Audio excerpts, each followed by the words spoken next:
laugh, I'm serious. I was in this fancy hotel. Yeah, it scares them when I walk into the fancy hotels. I walk in and they go, especially if it's one of them ladies behind the counter. You know, they get them pretty ladies, so when you walk in, you can go, ooh, that's what I'll stay here. Most of them, they go, can you come take the desk? It's true, it's true. But in this fancy hotel, there's a sign that said, for bathroom use, stairs. I knew better than that, but they were cautious because right underneath it said caution, so it pretty much wet. So they knew what was going to happen. I was in a hotel in Arkansas. Arkansas, that's where the family tree does this.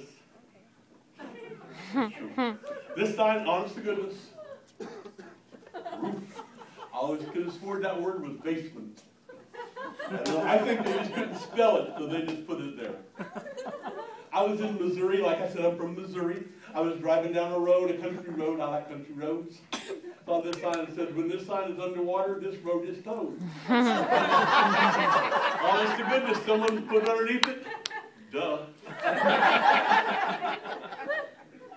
This one I've never figured out. I've tried. But McDonald's has it, Wendy's has it, even Subway has it. It says drive-through window. My car won't fit.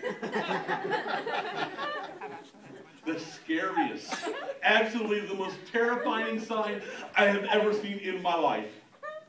It's the Braille on the drive-through in the ATM. I want to know who that's for. I keep saying I'm going to give me a piece of white PVC plastic pipe, you know, put some red tape around it, put some dark sunglasses on, and pull into the drive-through lane and tap as I drive by. Watch that lady in the window go, oh my God, did you see that? Think about it. It would be a scream. Gotta get somber here. I'm a preacher, you know, and once in a while, preachers, we have to do funerals. I went to the funeral parlor, you know, and there was a sign that said, ask about our layaway plan. I always wondered if it's just a big fridge. They keep you in there until you're ready, so you're paid up. I don't know. Ooh, okay. I was reading the paper. How many here have ever read a newspaper and read the classified section, you know, where they're selling stuff and advertising stuff? I was reading through it, saw this sign. The psychic meeting Monday, 8 p.m. In my mind, I'm going, why do they have to advertise? If they're psychic, they know it. So I went to the meeting. I was going to tell them how not psychic they were. Because I'm psychic.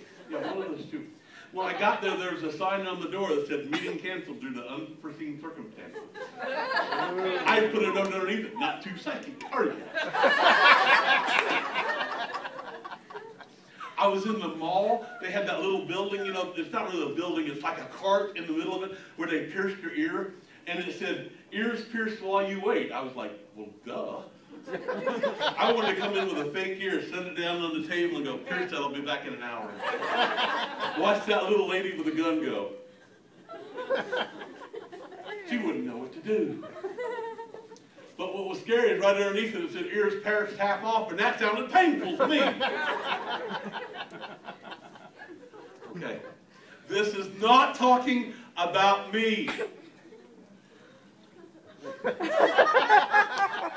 But I have met the slow men working. I think if you put punctuation in there, it turns out better. But I was in Oklahoma. You like that punctuation, didn't you?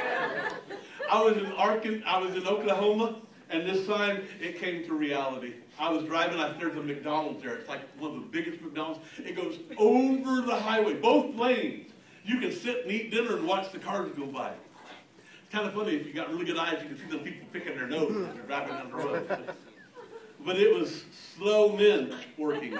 I mean, there was that comma wasn't slow men working. It was slow men working because, okay, I got to tell you the story. They were sitting there and they were in this big old truck, and this guy gets out and he digs a hole and he gets back in the truck, and about 5 minutes later another guy gets out and he comes up and fills the hole. And they drive about 10 feet down the road and they do it again. And drive another 10 feet and do it again. And I got to go figure out what the heck's going on. So I went down and said, what are you doing? You dig a hole, he fills the hole. You dig a hole, he fills the hole. What are you doing? He says, well, we're with the Highway Beautification Department. The guy that puts the tree in called in sick. True story. I was downtown, came down, I got some friends that are police officers, and I talked to them about it. Because I was writing the ticket, and I said, hey, the sign said fine for parking. I don't know what the deal is. This one, I'm sorry, I'm not sure who the sign's for. I told you I'm not the brightest bulb in the bunch, but I'm not sure who the sign's for. It was a big 40-foot billboard right on the side of the highway. I said, are you illiterate? Call 1-800-CAN. Who's that sign for?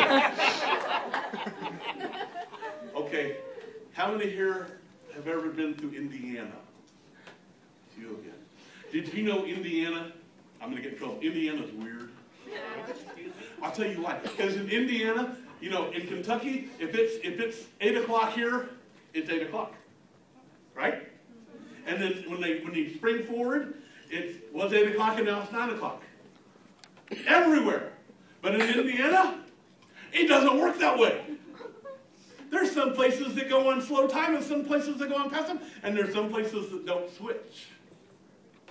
So when I book shows in Indiana, I go, okay, what time is it there right now? And they tell me, I say, okay, what time is it going to be when everyone else goes forward?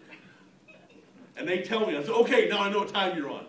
But you can drive through Indiana and have the time change on you 3 times. But it gets worse. I was in Indianapolis, saw this sign at a 7-Eleven. It said open 7 days a week and weekends. Some parts of Indiana have 9 days. It's true. And the craziest one, I love this one, it's very true. Almost every exit when you go down the expressway, it says Wendy's, McDonald's, Taco Bell, gas.